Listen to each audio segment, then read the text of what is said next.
Hola, bueno, estamos aquí en Car Capital Fest. Estamos por parte del Sistema Down México y tenemos aquí como invitado a John Dolmayan. John, how are you? Good, good. Okay, Ruben, right? Ruben. Yes. Yeah, that's right. How do you feel to be here in Mexico in a place like this? It's not to be like with System of a Down or something It's like different. that. You Okay. know, it's a different, completely different mindset. But it's nice to interact with the fans. Okay. You know, to get to meet the fans. I've always enjoyed seeing the pleasure it gives them. You know, being a fan myself, I know that when I met somebody that I admired, it was a big deal to me. So I would imagine it's similar to the people that I'm meeting every day, and I enjoy that. You're here to meet the Mexican fans, but a lot of Mexican fans don't like comics and System of a Down, and others like comics and System of a Down. How do you feel about the two type of fans? Well, I don't really feel one way or the other. If you're a fan of music, that doesn't mean you're necessarily going to be a fan of comics, or vice versa.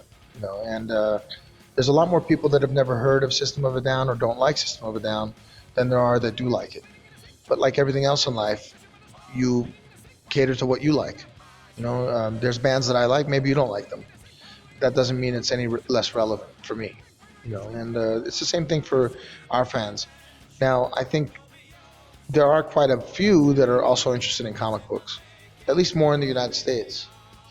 Um, Again, I don't know how many books are translated per month. I don't know how many are released here in Mexico, but I would imagine with the movies that are coming out, that a lot more people have gravitated towards comic books internationally.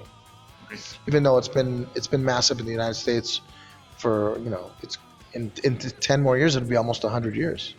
Like so. How did you start with Torpedo Comics?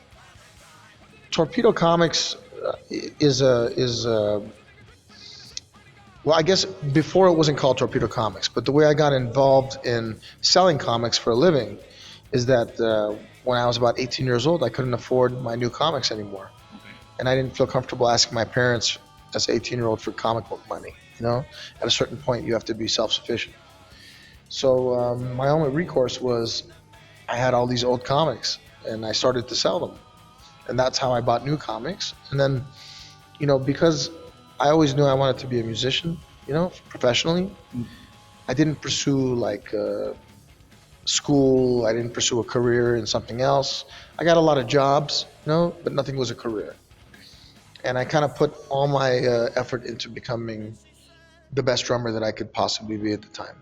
So I practiced a lot, played with a lot of different bands, played live as much as possible.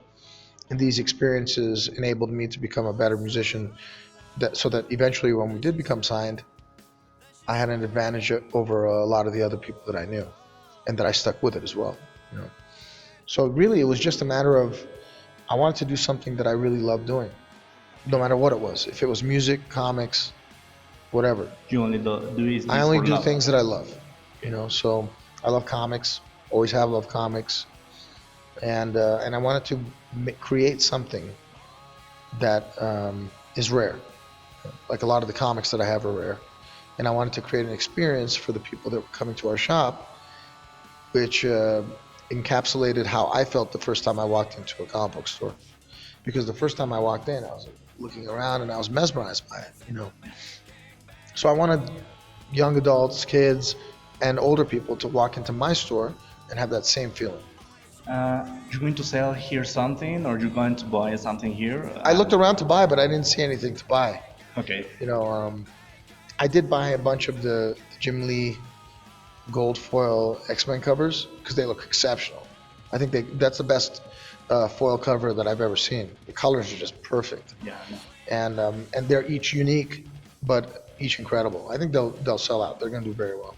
So, what is your favorite comic and your favorite superhero?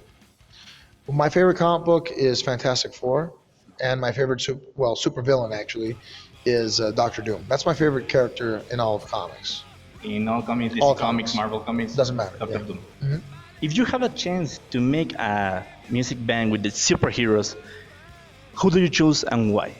What would have to be the best songwriter and somebody that did something that was different. I don't know if the superhero would be such a good musician. I'm not sure. I'm not trying to say they wouldn't be, but it would have to be with somebody that was doing something exceptional. Okay. So the fact that there's a lot of heroes, everyday heroes, but they're not necessarily good musicians. Yeah. But it's really just about the songs. And I feel very lucky being in System of a Down. We have incredible songwriters, you know, genius level songwriters, something that I'm not good at. But very fortunate to be able to play on songs that are just different and exceptional within themselves. And I think that's why we're so successful. Because a band like us really isn't supposed to be as successful as we are. But it just boils down to the melodies, the diverse rhythms happening, and it just there's nothing that sounds like it. That's I think it's an achievement to be proud of, and I am proud of it. Who wins, Batman or Superman? Come on, that's a simple question. Superman. All right. DC Comics or Marvel? When I'll tell you, I'm mostly Marvel. Yeah. I just feel I can relate more with the Marvel characters. They seem more real to me. It's hard to relate to an alien that's the most powerful being in the universe and a billionaire. And those are my two favorite characters from DC. And with Marvel, I related to Peter Parker. He was just an awkward kid in high school, and he got these incredible powers. And in the beginning, he misused those powers. And I think that most young adults make a lot of mistakes, and but it shows that you can grow above those mistakes, even as bad as the mistake he made was. Basically, he got his uncle killed. His uncle was like his father, so he had to live with that for the rest of eternity, basically his life. So, and the X-Men were just kind of shunned by humanity, yet they're trying to save humanity. And I like that. That's that kind of heroism where you're not accredited for it. Batman's the same. Batman was shunned, yet he's trying to help all these people, and they don't even know how to. They don't even know that they should appreciate it, and I like that. What do you think about the Force Fest a couple of months ago here in Mexico? It was great. I actually became friends with the promoter. His name's Christopher. Yeah. A real nice guy, and we have a very strong following here in Mexico, even though we've only been here 3 times now. Yeah. And if it's up to me, I'll come here every couple of years. I just enjoy it, interacting with fans, meeting people from different places. It reminds you that no matter where you are in the world, you still have the same feelings, right? Like we're all pretty much the same, even though maybe culturally there's differences. Mindsets are different. I come from a very ancient culture. Armenians have been around for thousands of years. So we have our own cultural elements that make us unique. But at the end of the day, we're all just trying to feed our families, survive, and give our kids a better life than we had. That's really the ultimate goal for all of us. And music is a great bridge. Actually, comic books are also a great bridge because everybody can relate to them. Music and comics is gonna to send you to different ways, Yeah, and the comics are good because even if you don't speak or read English, right? Because most comics are in English. Yeah. There's pictures. Yeah. You could figure it out. It's like hieroglyphs or something like that. I don't know how to read ancient Egyptian, but I can kind of figure it out because the pictures are there. Yeah, and you can feel it, right? It's like Just imagine like thousands of years from now, and we're all gone, and society falls, but there's a new society that develops, and they find our comic books. I mean, they'll probably think that's how we were. They might think that we're some advanced race or something, but they'll still be able to understand it because the pictures will still mean something to them. The culture of the Egyptians is long gone. They don't exist anymore. Yeah. Everybody living in Egypt now, they have almost no ties to the ancient Egyptians of 5,000 years ago. But you can still understand it, their gods, their philosophies, their everyday life, because they've drawn it for us. So, in a way, comic books are modern day hieroglyphs. you will perform the next year in Ohio with System of a Down, right? Yes. Is a possibility to visit Mexico again with System of a Down? I don't think anytime soon. We generally don't come back for a couple of years at least. and it's also getting increasingly difficult to get certain members in my band to tour. But you never know. You never know what the future holds. Like I said, every couple of years, I'd love to come everywhere. But I mean, there's places we haven't been for 15 years. And they want us to come, but we're afforded so many shows, and the guys want to play so many shows, so we have to be very picky with where we play. And unfortunately, usually it's a financial decision. If we're going to play 5 shows, it has to bring in the most amount of money because it costs so much to be on tour.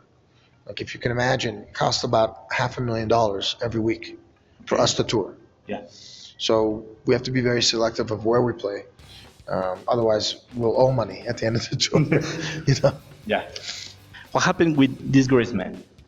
It's still I'm still working on it. Actually, it will be released within the next 4 months. Yeah. All the songs are finished, but we're in the process of adding strings. So I have to figure out which songs need them and all that stuff. And then we're actually starting to mix some of the songs that have already been done in December. Yeah. And there's some cool artists on it. Like Serge sang 2 songs. And the Avenged Sevenfold singer, I don't know if you know Matt. He's fantastic. Yeah. Yeah, he's a really nice guy, by the way. And he sang a song. And then I have a bunch of other friends that came. Tom Morello played guitar on a song. Cool. Yeah. So I know it's been forever, but it will be released. I also had 2 kids between it. So when I had my kids, I stopped doing everything else and just concentrated on being a father. So it takes time, but hopefully people will enjoy it. Hey, it could be crap. Who knows? Whatever people feel. Okay.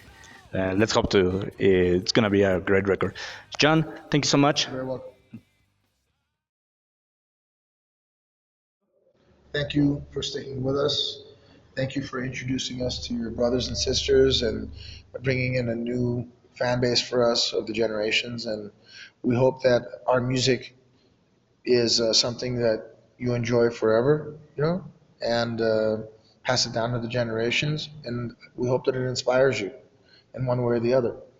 And if you want to do something artistic in nature, there's a lot of risk to being an artist. In fact, if you're doing it to be rich or to get girls or something like that, or guys, whatever, then you're doing it for the wrong reasons and you'll probably fail. So just stay true to your heart, and whether you're successful or not financially, you'll still be a happy person.